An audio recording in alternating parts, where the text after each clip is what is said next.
A coluna Seus Direitos, terça-feira, como vocês sabem, é dia de coluna Seus Direitos. Hoje com a doutora Paula Flores, que está aqui com a gente para falar sobre direitos das mulheres com câncer, aproveitando, né, especialmente a data relacionada ao Outubro Rosa, né, em alusão ao combate ao câncer de mama, enfim. Nós estamos aqui com a doutora que vai trazer para a gente algumas percepções sobre esse assunto. Doutora, mulheres com câncer têm direitos específicos? Fala um pouquinho para a gente. Primeiro, obrigado pela sua presença aqui conosco.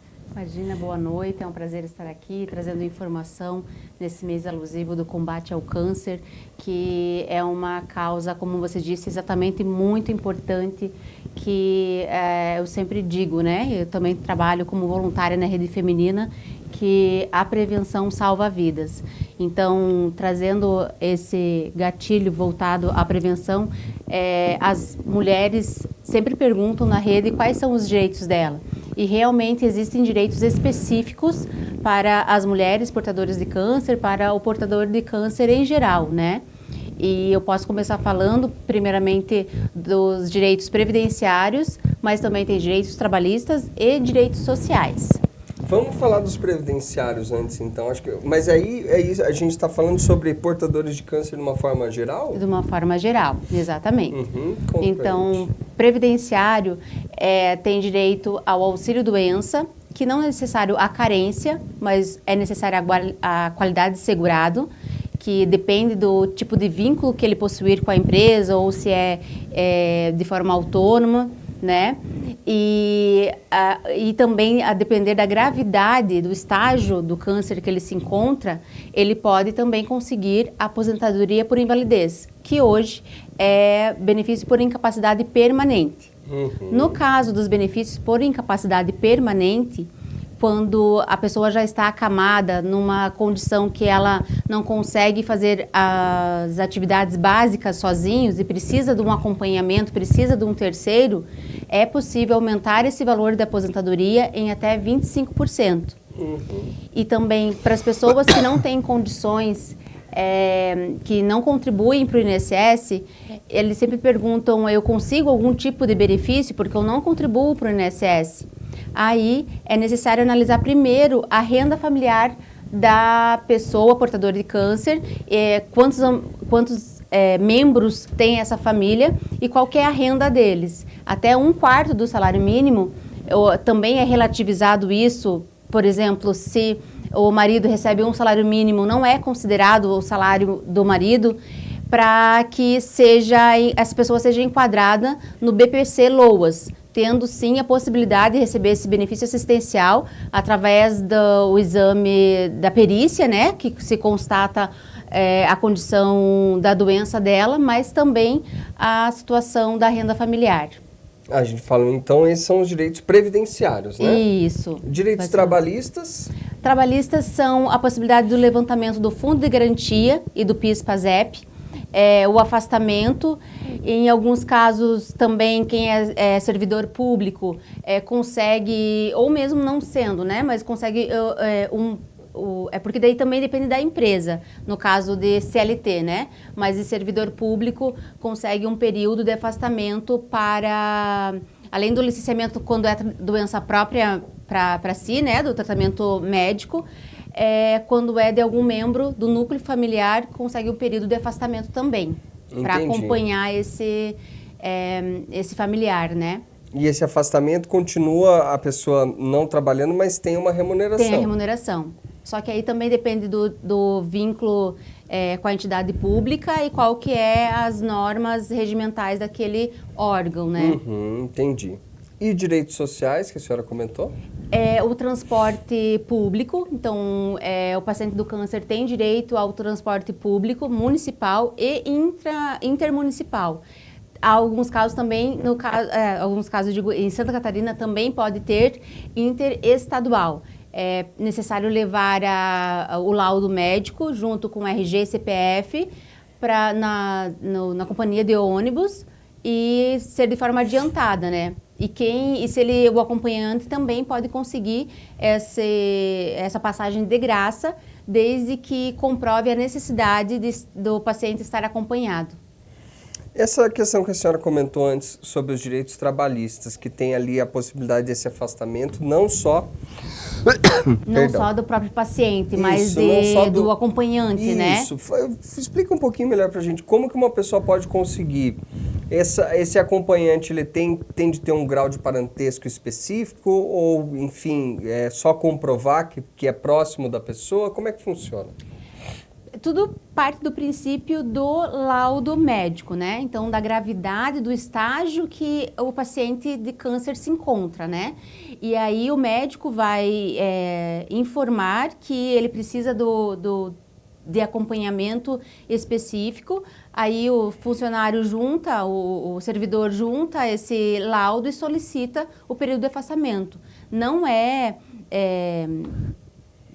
a longo prazo, mas é justificável por um período esse afastamento. Não é descontado em folha, né? Quando é justificado por laudo médico a necessidade de estar acompanhando o membro familiar, que daí seria marido, filho, ou se mora na mesma casa, né? Desde que comprove esse vínculo, seja um tio, moro com meu tio, né? E desde que comprove esse vínculo, essa necessidade de estar acompanhando, é justificável a falta e não é descontado.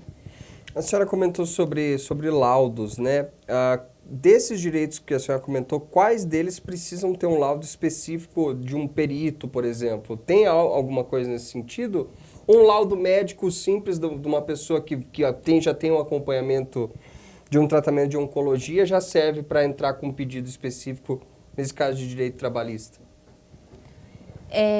Pode ser do médico da pessoa, no caso dos direitos trabalhistas, né? No direito previdenciário, precisa passar por perícia médica. Então, além do prontuário, do histórico dele e o médico dele informando o estágio que ele se encontra, ele vai ser submetido a uma perícia, seja administrativa ou judicial. E aí, para fazer, a pessoa por conta própria pode entrar com esse pedido ou procura um aconselhamento jurídico? Como é que funciona? No previdenciário, ela pode até pelo 135 ou no próprio Meu INSS e requerer de forma autônoma o benefício.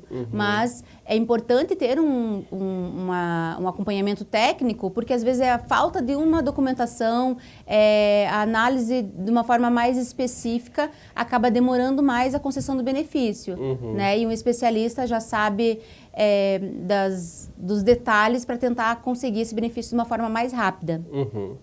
A senhora comentou Pode falar. É que você acabou falando dos laudos em específico. Isso. Eu me recordei também a respeito da restituição do imposto de renda. Então, os aposentados, eles também têm direito à restituição do imposto de renda e precisam imprimir no INSS ou no IPREV, no caso do Estado, um laudo para ser preenchido especificamente por o médico para requerer a isenção do imposto de renda.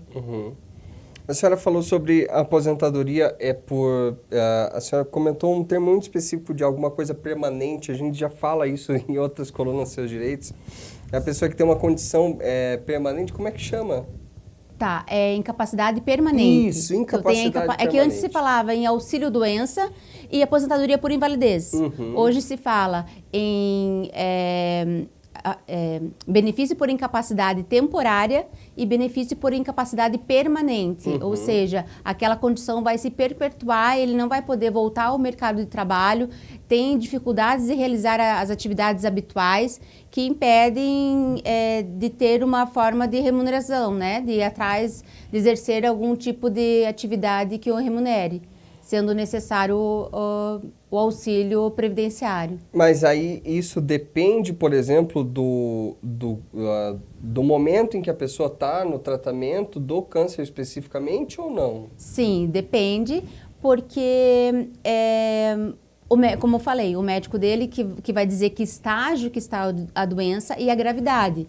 Acontece, inclusive, de alguns pacientes requererem e não conseguirem.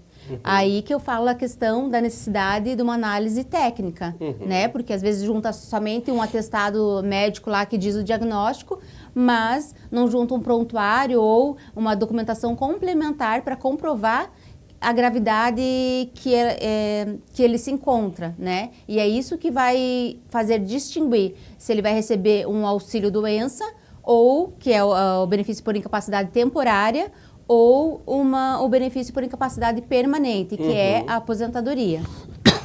E é importante lembrar que a aposentadoria por incapacidade permanente, ela não é vitalícia. O que isso quer dizer? Que o INSS pode, a qualquer momento, fiscalizar para verificar se o paciente ainda continua com aquela incapacidade. Era essa a pergunta que eu ia fazer.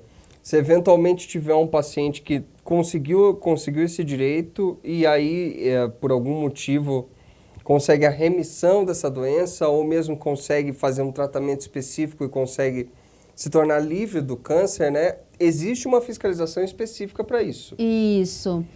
O INSS faz essa fiscalização e pode cortar o benefício, né? E no caso, assim como no caso que há a remissão da doença, existem casos que o paciente está aposentado e ainda está acometido, ainda não consegue retornar para o meio de trabalho e o INSS corta o benefício. Então, você tem que pedir a reconsideração, entrar na justiça, porque ele tem direito de permanecer recebendo aquele benefício, desde que constatada a incapacidade, né? A senhora comentou também sobre um valor, um acréscimo de 25%, é isso? Em um valor específico da aposentadoria? Corretamente. Precisa estar aposentado por invalidez, que é benefício por incapacidade permanente. E aí é somente nos casos em que a pessoa necessite de um auxílio de terceiro para as necessidades básicas. Aí ela consegue, faz o requerimento para pedir 25% a mais do valor da aposentadoria. E tem um requerimento específico ou assim, tem de ser um requerimento, um processo diferente desse? Não, é no próprio pedido de aposentadoria você já requer o acréscimo dos 25%. Entendi. E esse valor vem junto na própria aposentadoria. Isso, sim. Vamos falar sobre a rede feminina, doutora? A senhora estava falando, tá aí, inclusive... combinando com a data. A gente esteve lá, foi na semana passada, né, Harry? Semana passada estivemos lá conversando com as meninas, que é um trabalho super bonito que elas realizam aí há 40 anos já, né? Vai completar 40 anos. Fala um pouquinho pra gente sobre como funciona a rede, qual que é o seu papel lá dentro, enfim, todo esse caráter outubro rosa em que nós estamos.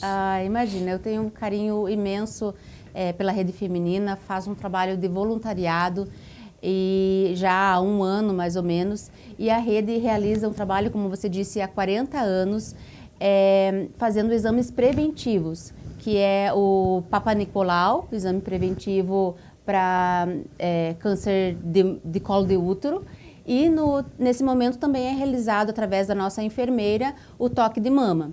Então, nesse momento, havendo a enfermeira analisando alguma alteração na mama da paciente, algum nódulozinho, porque quando você tem a técnica, ao tocar ela já sente alguma coisa diferente, né? E aí ela já encaminha para fazer exame através da Cesar-Murch, uma mamografia. Existe uma limitação para o exame de mamografia pelo SUS, né? Mas no caso de justificativa que haja essa necessidade, pode ser inclusive as jovens, né? Então, assim, na rede nós somos em 47 voluntárias, tem a equipe da diretoria, tem a secretária, temos também uma psicóloga. Era isso que eu ia comentar. Eu confesso que até recentemente eu não sabia que a rede também auxiliava nessas outras esferas, na psicologia, na fisioterapia, e que tem atendimentos bem específicos, né? Justamente.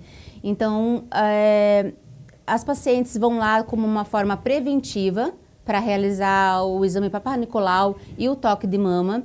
E quando ocorre delas serem diagnosticadas, elas permanecem na rede em razão do nosso atendimento acolhedor e humanitário.